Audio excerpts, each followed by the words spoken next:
Welcome. Could you introduce yourself? My name is Hasan Sidat. I'm from the Darwen Centre. The Darwen Centre? Yeah. My main role is drugs and alcohol education officer. I go around Blackburn, Darwen, East Lancashire, talk about the harms and effects of drugs and alcohol. We've been doing this with the Darwen Centre for the last 5 years. It's really good. I get excited people coming on the courses. Yeah. It's really enjoyable.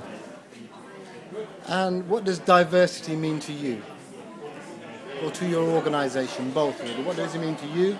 What does it mean to the organisation? I think, for me personally, when you talk about diversity, it's a huge meaning where you get people from all backgrounds, culture, no matter what race they're from, what breed they're from, coming together and enjoying and achieving something which is they could achieve.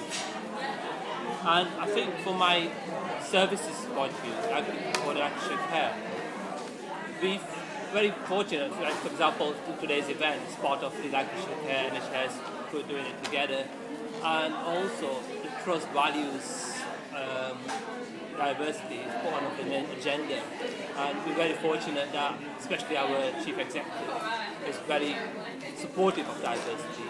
And if you look at the NHS now currently, we have people from all backgrounds in every services, in every area, which is really showing that diversity is moving and we are working together to achieve something. Yeah. So it's about communities working together. I suppose that's the crux of it.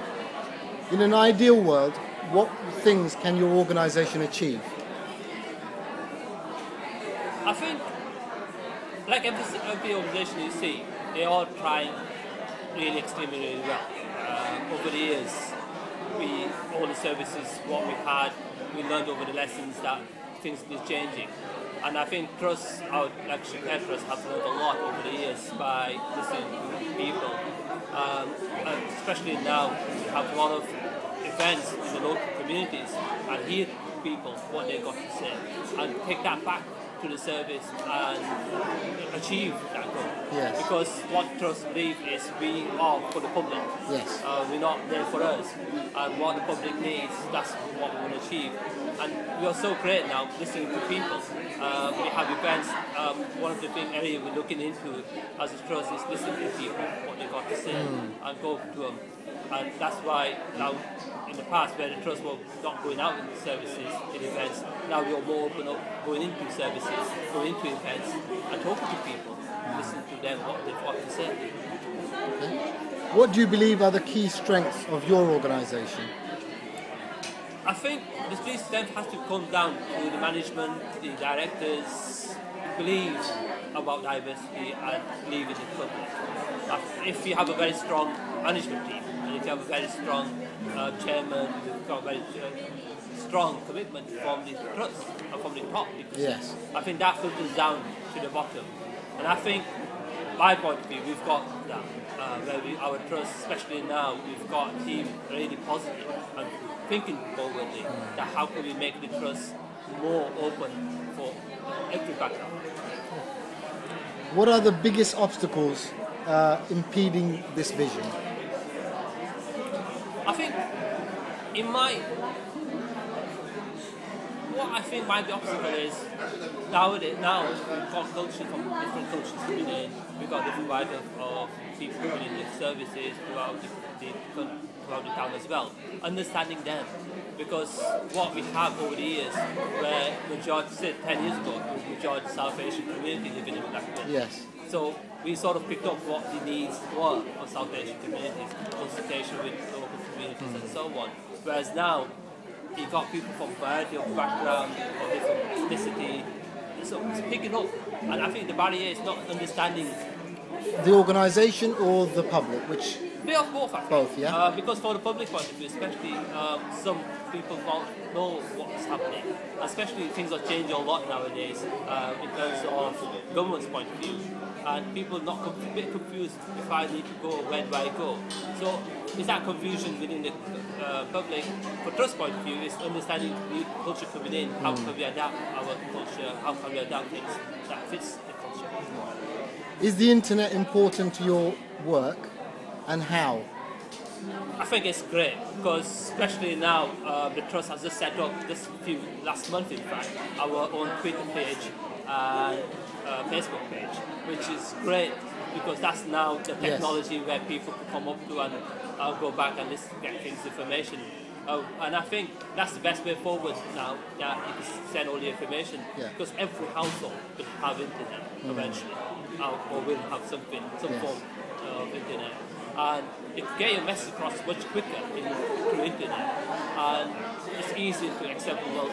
It saves a lot of time as well, because one sends information out where some people might not have time to read it, where people are always on internet, especially if you've got smartphones, you can always access it straight away.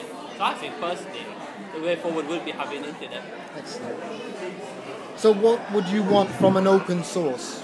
You know, open sources like YouTube, where people can put information, knowledge, ideas freely, completely freely. What would you want from an open resource?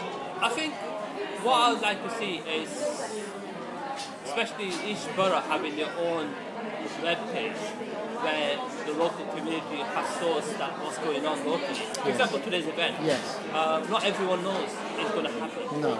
But if you had a general page for the general public, where the trust or the borough or council could tap into that page and say, look, if you have this page for local community, where if anything's going to happen locally, everyone gets the same email, or it's sort of a website where people go to and find out if I want something to happen locally, I just need to tap in that page. It has a diary as well, any local events coming on, so local people, it's for local, and they can put things back in and have a comment page as well, that okay, fair enough, we went to this event, and feedback from local community, because sometimes you might get feedback here, people forget, but if you have that page where people come to an event like this, I'll go back home and reflect what was there, and then they could say, oh yeah, I went to that event, however I found this interesting, or this is changing. So it's good for us as people organising the event. So you're talking about factual information. What about other types of information, like inspirational? You know, what other type of information would you want from an open resource? I think the good work going on in local, that can go on. Yes. Yeah. Because there's so many good things going on locally. Yeah. That needs to go on. So it's a page where you have all the information, where local things happening, local achievements happening, so where events are happening. So it's a page where people can tap in and get information from. That's a good idea, that. What does the word punk mean to you? What does punk mean to you?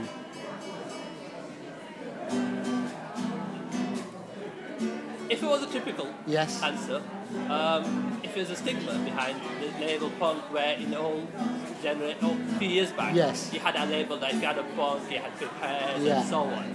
But now I think that word doesn't really exist that much. You don't think the word exists anymore? Okay. Thank you very much, Hasan. Thank you.